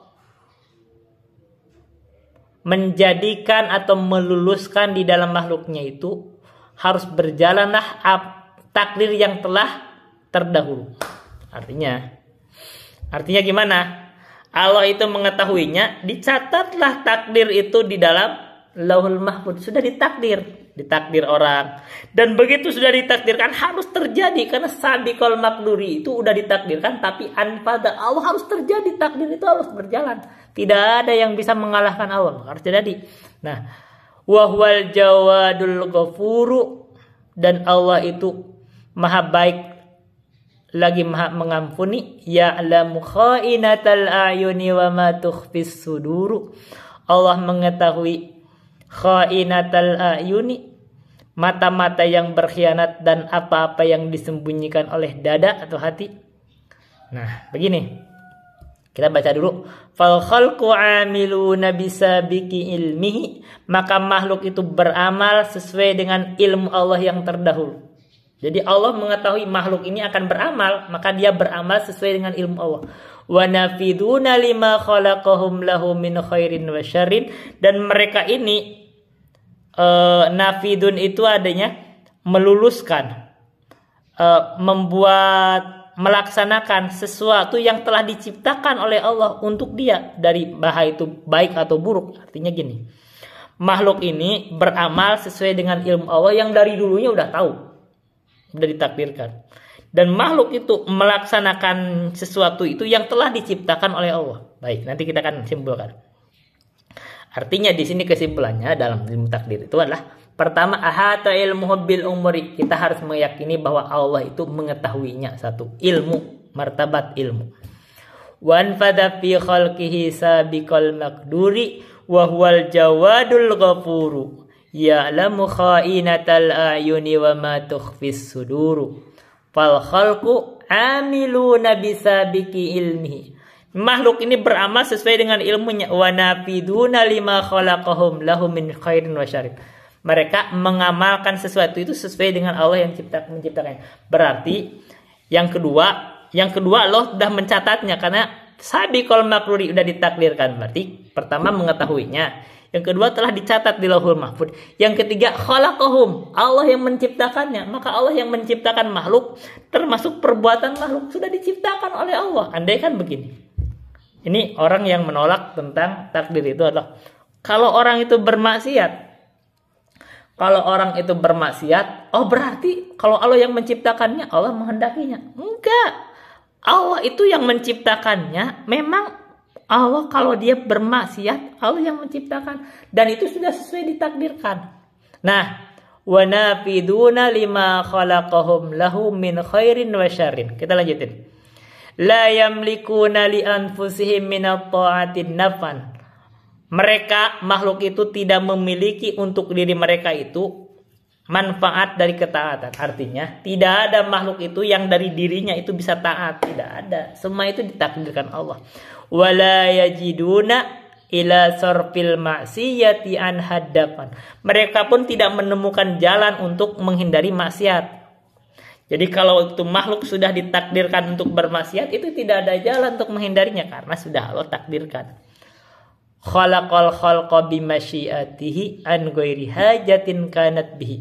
Maka Allah itu menciptakan makhluk itu dengan masyiahnya, kehendaknya, an ghairi hajatin kanat bihi, tanpa ada kebutuhan dari itu pada mereka. Sekarang begini. Pertama, di bab takdir ini memang ada beberapa kaidah. Pertama, ahata ilmuhu bil umuri. Kita mengikuti sini aja. Pertama, martabatul ilmi. Hata ilmuhu bil umuri. Allah itu mengetahui segala sesuatu. Ilmunya meliputi segala sesuatu. Yang kedua, martabatul kitabah, dicatat di Lauhul Mahfuz. Tidak terang di sini secara ini, tapi di sini sabiqul maqduri. Kita ngambil di situ aja. Bahwa ketika makhluk sudah Allah mengetahui takdir itu, dicatatlah di Lauhul Mahfuz, maka makhluk itu mengamalkannya, menjalankannya sesuai dengan catatan takdir Allah di dalam Lauhul Mahfuz. Itu martabatul kitabah. Yang ketiga adalah segala sesuatu yang terjadi di dalam penakdiran itu Allah yang menghendakinya. Khalaqal khalqa. Allah yang menciptakannya. Itu ciptaan Allah. Makhluk itu hanya beramal, wa nafiduna lima khalaqahum, hanya mengamalkan apa yang telah Allah takdirkan. Allah yang ciptakan, berarti segala sesuatu dari penakdiran itu Allah yang menciptakannya. Nah, ini kan supaya apa? Nah, bagaimana kalau itu bukan ciptaan Allah? Kan katanya wa masih wallahi makhluk. Selain Allah itu kan makhluk. Berarti kalau orang menolak, oh ini pekerjaan saya, misalkan orang berbuat dosa, ini ciptaan saya, berarti Allah tidak menciptakannya. Berarti ada sesuatu di dalam alam semesta ini yang merupakan kekuasaan Allah, bukan ciptaan Allah, gitu kan masalah besar. Karena itu maka makhluk, termasuk perbuatan makhluk itu ada ciptaan Allah. Berikutnya martabat yang keempat itu bimasyiatihi, itu sesuai kehendaknya. Berarti Allah ketika makhluk berbuat itu adalah berbuat sesuai kehendak Allah. Berarti martabatul masyiah. Udah 4. Berikutnya ada ditambahan dari guru kami itu katanya makhluk itu sebenarnya berkehendak, tapi kehendak makhluk itu tunduk terhadap kehendak Allah. Itu wa ma tasyauna illa ayyasha Allah. Kamu tidak berkehendak kecuali Allah menghendaki. Artinya makhluk itu berkehendak, hanya saja kehendak makhluk itu tunduk kepada kehendak Allah. Itu udah berapa? Udah 5.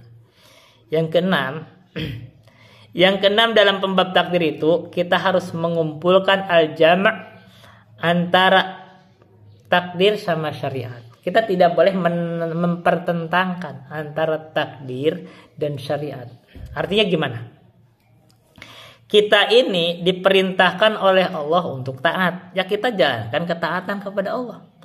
Kita diperintahkan oleh Allah untuk meninggalkan maksiat, ya kita jauhi maksiat kepada Allah. Kan begitu caranya. Bahwa ketika seseorang itu tidak tahu ditakdirkan dia maksiat, ternyata jatuh di dalam maksiat, itu takdir yang sudah berjalan. Hanya saja dia tidak boleh berhujah bahwa ini sudah ditakdirkan, karena kamu sebelum terjadinya tidak tahu bahwa itu ditakdirkan. Begitu sudah ditakdirkan memang dia jatuh di dalam maksiat, berarti iman itu dia sudah ditakdirkan. Hanya saja dia kan tidak tahu ke depannya, dia perintahkan untuk tobat, ya tobat begitu. Jadi kita tidak boleh mempertentangkan antara takdir dengan syariat. Yang ketujuh, ada hikmah di dalam perbuatan Allah. Sekarang begini. Ketika Allah menakdirkan seseorang itu kafir, itu baik untuk Allah. Segala perbuatan Allah itu baik. Hatta menakdirkan itu makhluk itu bermaksiat, mau zina atau kafir. Yang jeleknya itu untuk makhluk, kalau untuk Allah baik. Kenapa? Ada hikmah di situ. Karena itu yang ketujuh itu kaidahnya itu ada hikmah di balik pentakdiran. Perbuatan Allah itu ada hikmahnya. Maka wasyaru laisa ilaik, keburukan itu tidak bisa dikembalikan atau ditimpakan kepada Allah. Kenapa? Karena perbuatan Allah itu baik walaupun menakdirkan keburukan. Jadi ketika Allah menakdirkan hal buruk di atas makhluk, perbuatan Allah menakdirkan baik untuk Allah. Yang buruknya untuk makhluk. Nah, karena itu kita harus iman. Ini termasuk kaidah pokok di dalam keimanan, dan ini akidah Ahlussunnah. Kita harus iman khairihi wa syarrihi minallah. Bahkan itu takdir yang baik atau buruk itu dari Allah. Nah, itu harus begitu. Karena orang yang dianggap menyimpang kalau mengatakan, oh ini ketika dia berbuat hal yang buruk, misalkan maksiat, ini dia yang menciptakannya, Allah tidak menciptakannya. Dia yang menghendakinya, Allah tidak menghendakinya. Nah itu masalahnya di situ. Kenapa? Karena berarti waqa'a fi mulkihi ma la yurid. Berarti terjadi di tengah makhluk apa yang tidak Allah kehendaki. Nah itu masalah. Masalahnya di sini bahwa Allah itu menakdirkan di tengah makhluk itu, berkuasa tengah makhluk, Allah menakdirkannya, Allah menghendakinya, Allah menciptakannya, berarti sempurna kekuasaan Allah di situ. Begitu orang mengingkari bahwa ketika orang berbuat maksiat misalkan, itu mengingkari bahwa Allah itu tidak menghendaki perbuatan itu, tapi terjadi, berarti Allah lemah. Di situ masalahnya. Berarti Allah lemah. Berarti Allah lemah, dan itu tidak ada Tidak mungkin sifat lemah itu ke Allah. Allah itu sempurna. Maka dalam bentuk kesempurnaan Allah sebagai Al-Khaliq, maka Allah semua yang menakdirkannya, Allah semua yang menghendakinya, Allah yang menakdirkannya, dan perbuatan Allah menakdirkan baik. Kenapa? Karena ada hikmah. Nah, ini pembahasan lebih lanjutnya silakan dibahas di dalam link yang kita sajikan, bahwa Al-Ustaz itu sebenarnya orang itu yang menjadi sebab menyimpang di dalam takdir itu adalah karena mereka itu mengkiaskan antara perbuatan makhluk sama perbuatan Allah, dan mereka tidak membedakan antara dua irodah. Nah, oke, kita sebutnya. Irodah itu ada irodah syar'iyah, ada irodah kauniyah. Kalau orang tahu irodah ini, perbedaan ini, orang tidak bingung. Pertama begini, orang yang menolak takdir ini menganggapnya bahwa ini adalah irodah syar'iyah. Tidak, ini irodahnya irodah kauniyah. Ini maksudnya masyiah. Kalau irodah syar'iyah, nanti mahabbah. Sekarang gini, kalau irodah syar'iyah Allah itu menghendaki makhluk itu untuk iman, tapi kenyataannya tidak semua orang iman, maka irodah masyiah di situ, irodah kauniyah atau masyiah itu tidak semua makhluk itu beriman. Ada yang kafir, berarti ada yang Allah hendaki dia untuk menjadi kafir. Yang kedua, irodah kauniyah itu pasti terjadi pasti karena itu takdir. Sementara irodah syariah belum tentu terjadi. Ketika Allah menghendaki orang itu mukmin, itu gak semua mukmin. Berikutnya, kalau irodah kauniyah itu belum tentu dicintai Allah. Ketika Allah menakdirkan makhluk itu berbuat maksiat, entah korupsi misalkan, entah zina misalkan, itu Allah tidak mencintainya. Tapi terjadi. Tapi kalau irodah syar'iyah itu pasti Allah cintai. Nah, begitu. Nah, sekarang begini. Allah ketika Abu Bakar misalkan iman, itu kumpul antara irodah syar'iyah dan irodah kauniyah. Ketika Abu Jahal itu kafir, itu sesuai dengan irodah syar'iyah, sesuai dengan irodah kauniyah, tapi tidak sesuai dengan irodah syar'iyah. Begitu. Jadi kalau irodah syar'iyah belum tentu terjadi, tapi kalau irodah kauniyah pasti terjadi. Hanya saja irodah kauniyah belum tentu Allah cintai. Hanya saja perbuatan Allah menakdirkan semuanya baik untuk Allah. Dan sini ada pembahasannya. Jadi di sini tentang keluasan ilmu Allah, dan saya tidak membaca ya, ada ayat ada guru kami itu menjelaskan bahwa Allah disampaikan tidak bahas karena ini bahas secara singkat ya. Ilmu Allah itu maha luas. Sampai luasnya Allah mengetahui hal yang mustahil, andaikan itu mustahil bagaimana terjadinya. Hal yang mustahil, andaikan yang mustahil itu terjadi bagaimana terjadinya, Allah tahu. Dan itu kita tidak dibahas, ada ayatnya. Dan ada beberapa tafsir. Secara umum begitu. Ini pembahasan ringkas bahwa yang pokoknya, kita tadi bahas 7 kaidah. Yang pokoknya dalam bab takdir itu minimal 4 harus kumpul. Pertama, kita harus iman tentang ilmu Allah. Segala sesuatu itu Allah mengetahuinya. Yang kedua, kita harus iman bahwa segala sesuatu itu telah Allah catat di Lauhul Mahfuz.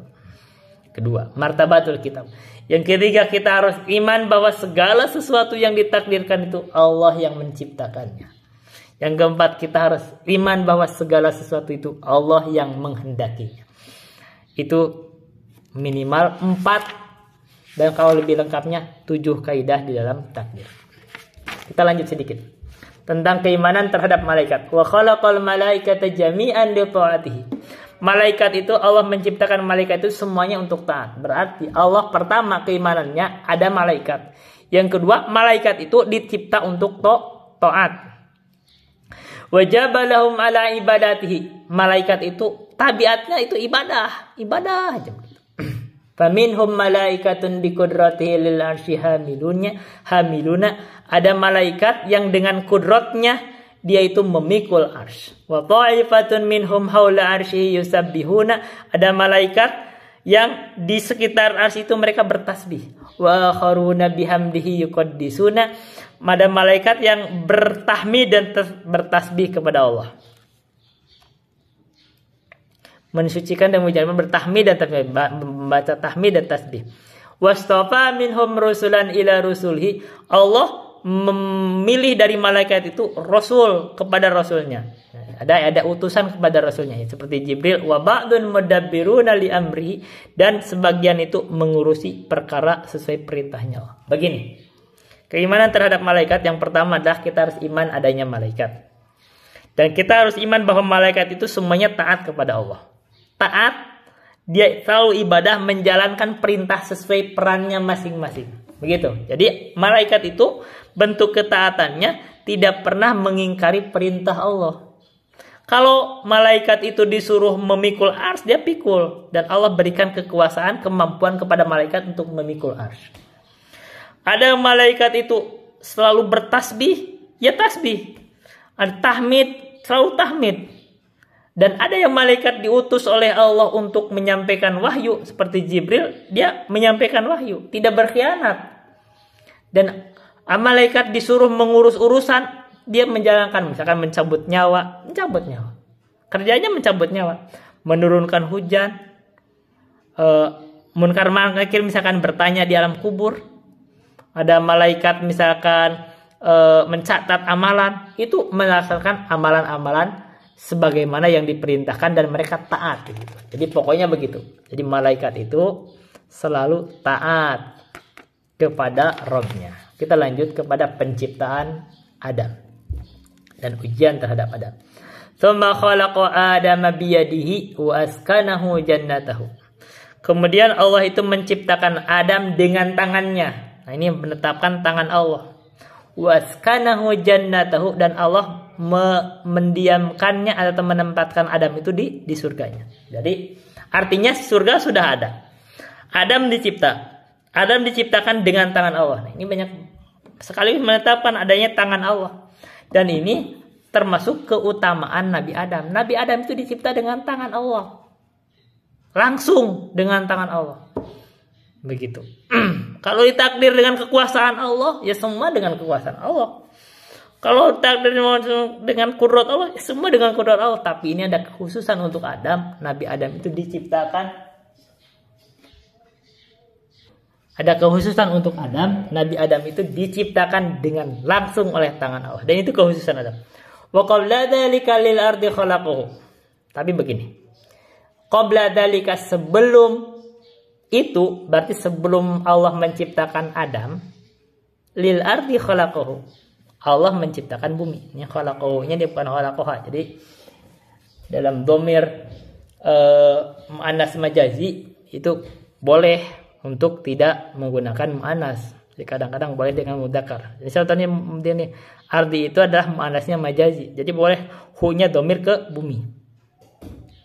Wa qabla dzalika, sebelum Allah menciptakan Adam, lil ardi khalaqahu. Allah menciptakan bumi. Artinya begini. Allah itu berarti menciptakan bumi dulu, kemudian menciptakan. Allah udah ada bumi, berarti di situ sudah ada surga. Sudah ada bumi, sudah ada surga. Terus Allah ciptakan Adam.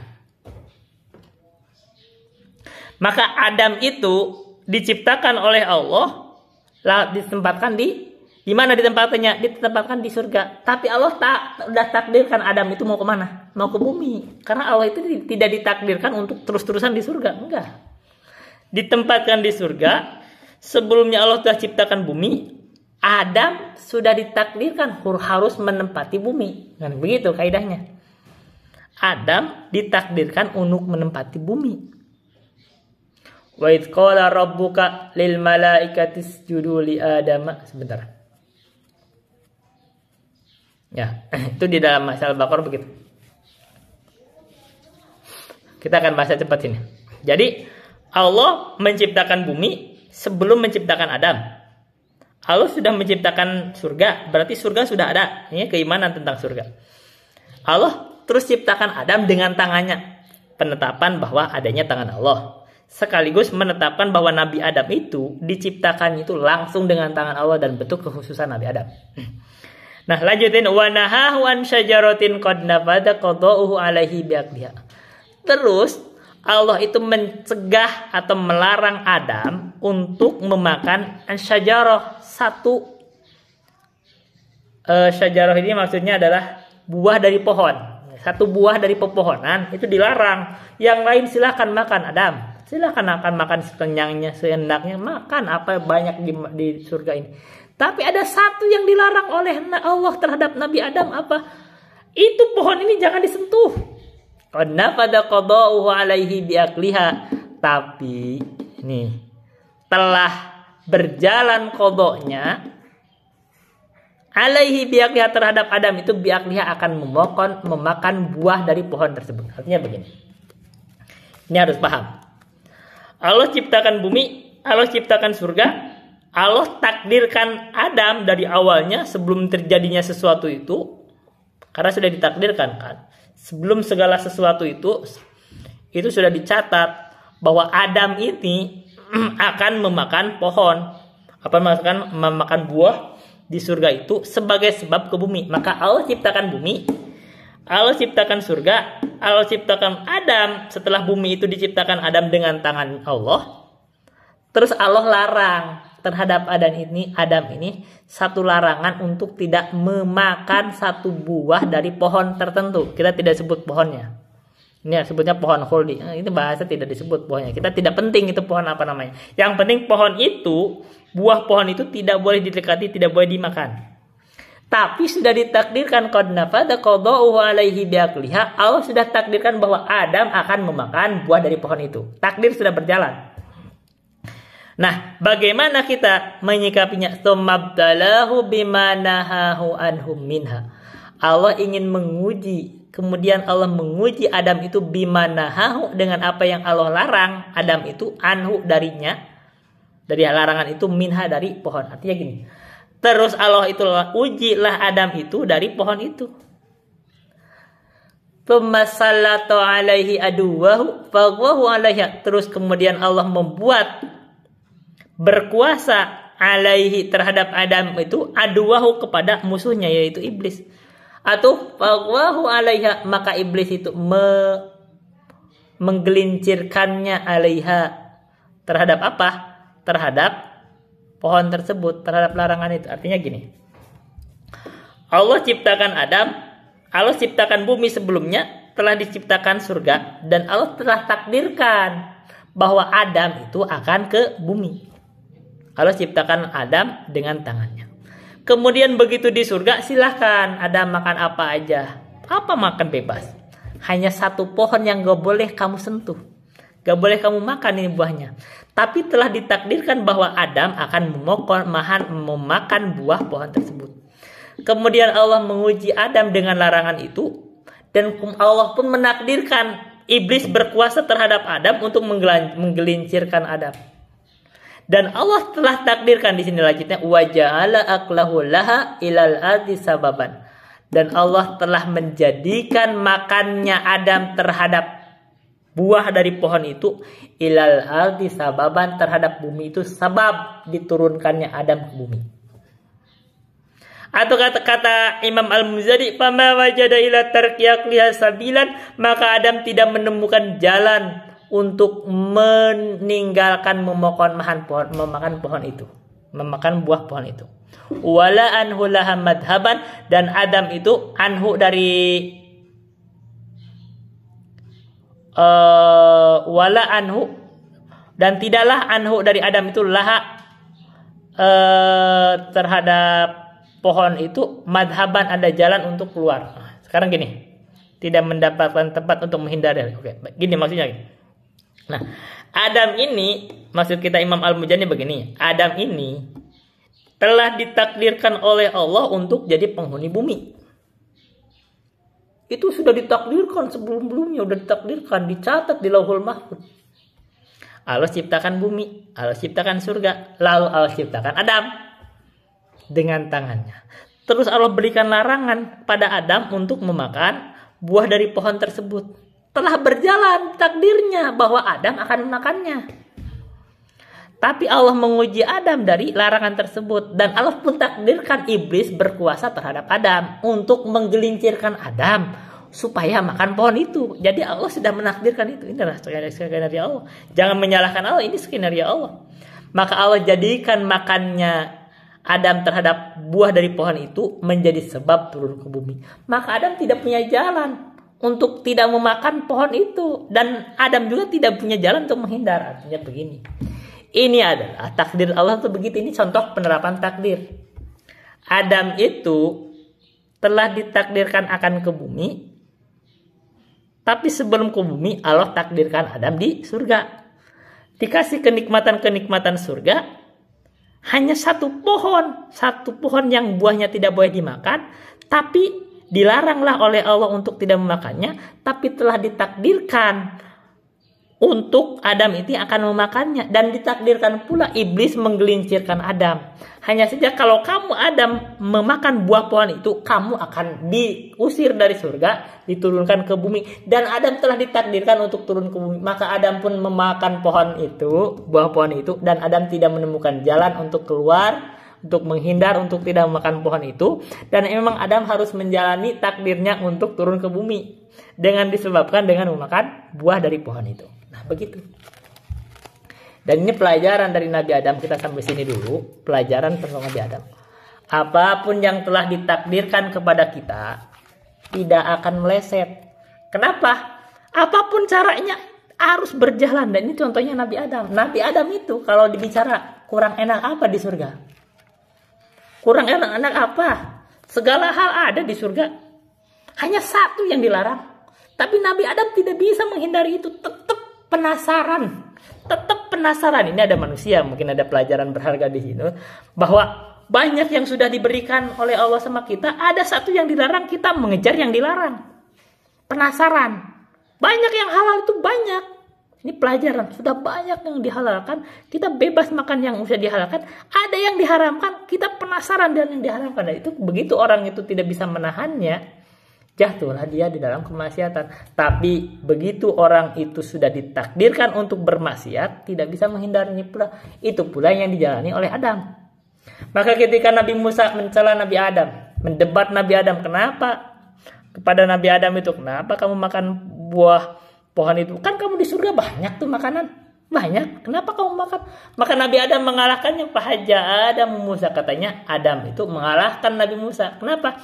Karena sudah ditakdirkan Adam itu harus memakan buah itu. Sebagai sebab Adam diturunkan ke bumi. Tapi Nabi Adam itu ditakdirkan akan bertobat. Maka Nabi Adam begitu turun ke bumi, beliau itu bertobat. Rabbana Zalamna anfusana wa illam taghfir lana wa tarhamna lanakunanna minal khasirin. Maka Nabi Adam ditakdirkan akan kembali masuk surga. Dan itulah manusia. Kita ini menjalani peran kita. Andaikan kita ditakdirkan untuk jatuh di dalam kemaksiatan, ya sudah, itu kemaksiatan yang sudah ditakdirkan. Kalau sudah lewat, tidak perlu banyak bersakit merasa putus asa. Kita tinggal kembali menjalankan apa yang Allah perintahkan, yaitu tobat. Yaitu kita memperbaiki diri dan sampai akhirnya. Makanya dan juga umur perkara itu al umur bil khawatim itu sesuatu. Umur perkara itu tergantung akhirnya. Akhirnya yang pokok itu kita itu meninggal di dalam ketaatan atau di dalam kemaksiatan. Itu yang menjadi pokok. Andaikan kita sekarang sedang di dalam ketaatan, maka kita bersyukur, alhamdulillah, ini adalah takdir Allah terhadap kita. Tapi kalau kita jatuh di dalam kemaksiatan, ini takdir Allah untuk kita, dan kita harus menjalani takdir ini seraya kita menjalankan perintah Allah, yaitu taat, yaitu dengan cara istighfar, dengan cara tobat. Itu dulu yang kita sampaikan. Assalamualaikum warahmatullahi wabarakatuh.